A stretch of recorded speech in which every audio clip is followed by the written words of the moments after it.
Martin Luther was the great reformer whose recovery of the doctrine of justification by faith alone shook the foundations of medieval Christendom and restored the gospel to the Church. In his writings on faith, Luther returned again and again to the truth that had set him free. That a sinner is justified before God not by works, not by merit, not by any human effort, but solely by faith in Jesus Christ.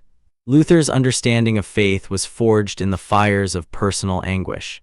As a young monk, he had tried every means the Church offered to earn peace with God.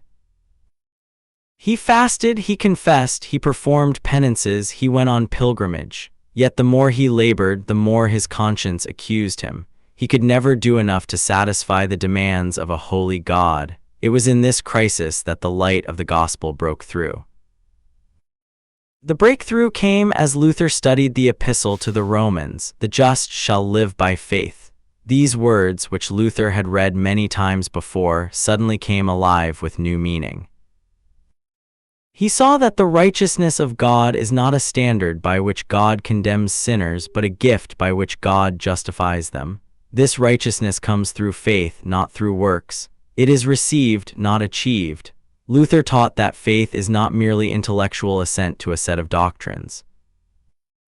It is a living, active, powerful thing. Faith lays hold of Christ and all his benefits. It trusts in the finished work of Christ on the cross. It rests not on what the believer has done, but on what Christ has done. Faith is the empty hand that receives the gift of God.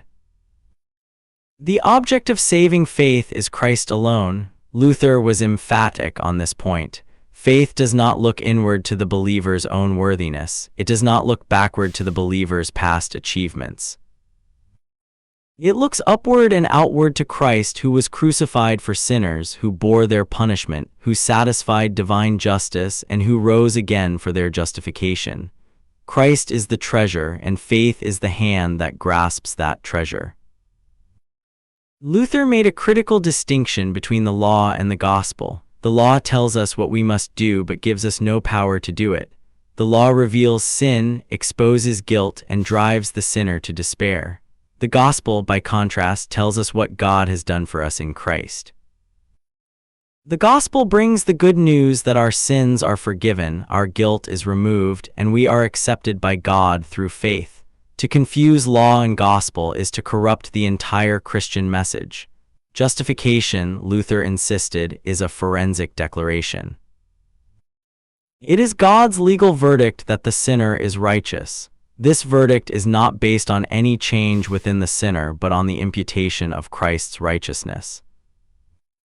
God credits to the believer the perfect righteousness of Christ, and this righteousness alone is the ground of the believer's acceptance before God. The believer is simultaneously a sinner in himself and righteous in Christ. Luther rejected with all his strength the idea that human works contribute to justification. Works are the fruit of faith, not its cause. A justified person will naturally produce good works, just as a good tree produces good fruit. But it is the tree that produces the fruit, not the fruit that makes the tree. To add works to faith as a condition of justification is to undermine the gospel and rob Christ of his glory. The freedom that comes through faith alone was one of Luther's most powerful themes. The believer who trusts in Christ is freed from the burden of trying to earn God's favor. This is not a license to sin, but a liberation to serve. The Christian is now free to love God and neighbor not out of fear of punishment, but out of gratitude for grace. This is the true freedom of the Christian, a freedom that only faith can give. Luther understood that faith alone was under constant attack, both from within the Church and from the human heart. The natural inclination of every person is to trust in something they can do, something they can point to, some work or ritual or moral achievement that makes them worthy of God. But the gospel cuts through all such self-reliance and declares that salvation is a gift received by faith and faith alone. The doctrine of faith alone is not a peripheral teaching, but the very article upon which the Church stands or falls. Luther called it the articula stantis et cadentes ecclesiae, Where this doctrine is taught clearly, the church flourishes. Where it is obscured or denied, the church withers. Every generation must hear this truth afresh, for the temptation to add something to faith is never extinguished. Luther's legacy is the recovery of the gospel itself.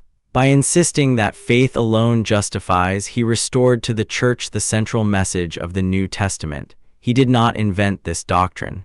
He found it in Paul, in Augustine, in the scriptures themselves.